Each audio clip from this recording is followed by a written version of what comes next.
You, yes, you, dear viewer, can understand game development. People are curious about how games are made, and gamers want answers. I'm nobody, an indie systems designer. I don't want you to take my word or anyone else's.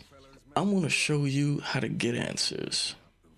Back in 2025, I answered this core question. Does being a gamer help in game development? Does the industry prefer gamers as developers? No. No, it does not. Don't get me wrong. Here's the end of my reply. Right now, being a gamer doesn't translate. It could, though, easily. Yellow paint, day one patches, we already have the information. We're just missing actual answers. If the largest channels confirmed what they said, yeah, gamers could skill up overnight. Until that happens, no. Being a gamer didn't help me with game dev. Right now, there are too many people lying to gamers for that to work. But anyone can game dev.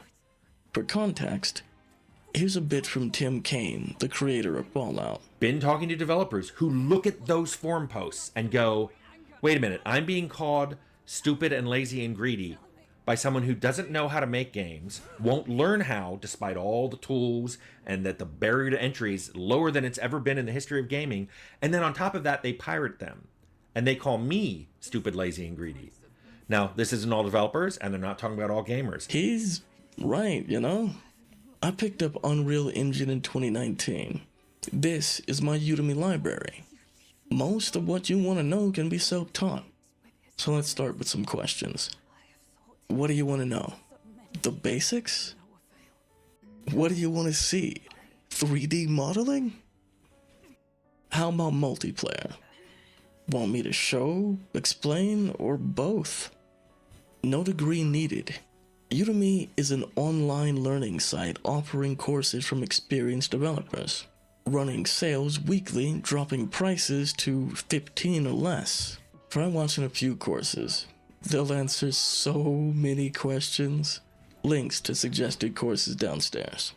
Look, if you dislike a game for any reason, take it out behind the tool shed. Put the poor thing out of its misery. Because the games industry has issues. Your frustration and anger is valid, and not knowing the answer is fine. No, the average game tuber doesn't know either, but we could, because anyone can understand game development. Tell me what you want to know in the comments. Now, can I show you why mistakes happen? Dear viewer, you had liver and eggs for breakfast, a side of cottage cheese and canned asparagus. I know that was your breakfast. The more I guess, the more mistakes I make. It's that simple. We're guessing. To show you what I mean, I need a skeleton. I keep one around here. Aha! See, I'm a dude in a room making a game. Here's a skeleton for a 355-person AAA development team. Creators throw around terms like institutional knowledge. Okay. What's that mean? Game dev is compartmentalized across dozens of departments, relying on skills that take years to learn with limited overlap. Please, take a look at that list. No single developer knows all that. Making games is more than story, graphics, music, and gameplay. So, let's run a thought experiment. Without taking a course or hiring someone, make a game. Godot, Unreal, Unity. Pick any engine, any genre, length, complexity, mechanics, visual fidelity. True. All subjective. Pipelines, assets, optimization, not so much. If we want to know subjective versus objective, can we set pride aside and look? Why don't we compare martial arts?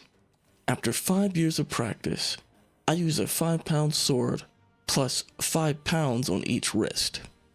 If I slapped those weights on you, handed you a weighted sword, you could swing it. But could you do it using proper form and technique? You could with practice. It's heavy. Great, back to game development. A moment ago, I suggested making a game using your current experience. Here's why. This is a 106-hour GAS course. What does that acronym mean? What's GAS used for? You know how to use it, or you don't. And I don't, because I'm a systems designer. GAS needs to be set up by an engineer. Anyone would make mistakes without research, practice, or experience. That's all this is. That's all it's ever been. Or, Sticking feathers up your butt does not make you a chicken. that said, it's true. Game developers aren't explaining. There is a good reason.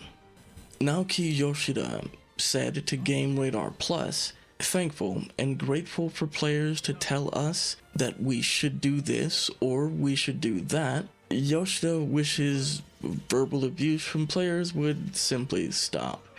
He goes on to say, I can take it, even though it doesn't make it any less bad. Yes, devs have to be willing to listen. We gotta be willing to hear them out. Consider the industry darlings of Expedition 33 and Baldur's Gate 3. Larian used AI for brainstorming. E33 used AI placeholders. For against AI, not the point.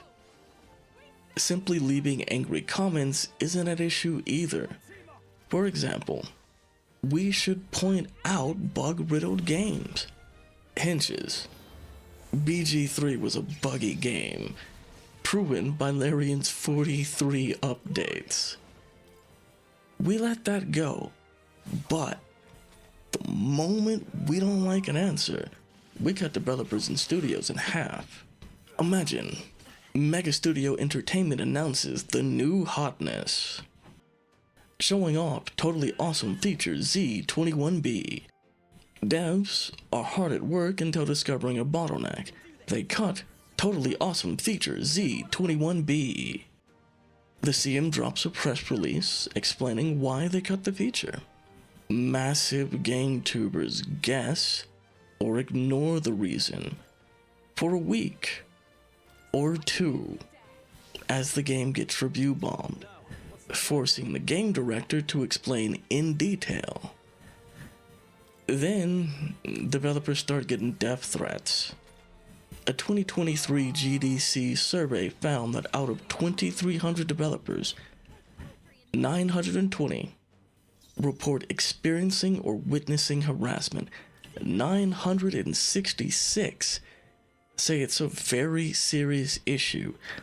And 2,093 say player toxicity and developer harassment is an industry-wide issue. We're not gonna like every answer. Mistakes don't validate your frustration. That's fine, but it doesn't make us right either. It's simple. We don't think we're part of the problem, but there are constructive and abusive ways to make a point. If we want answers, that means treating developers like people instead of giving the industry reasons not to talk to us. I'm not talking about blanket forgiveness. Tell devs exactly what you don't like and why in detail. But can we be a bit, just a bit, more understanding? People are curious about how games work. Gamers want answers. Anyone can understand game dev. By learning what is or isn't possible, we can use that to demand better. At the least, we know how to find answers, allowing gaming discourse to level up overnight. I honestly don't know how to bridge the divide between gamers, developers, and the industry. I started debug mode to try. Year 1, I proved gaming misinformation exists. It comes from grifters, outlets, and influencers alike. Now, I'm experimenting with formats that answer questions and keep you entertained. My first attempt is my upcoming video, Blank is Broken. For now, welcome to Hotfix, henches. Videos like this help me stay consistent without burning out. See, I watch my mouth everywhere else. I'm all polite, respectful, and fact-based. Here, my win condition is simple. All I gotta do is tell the truth. Because the discourse must be free of bugs.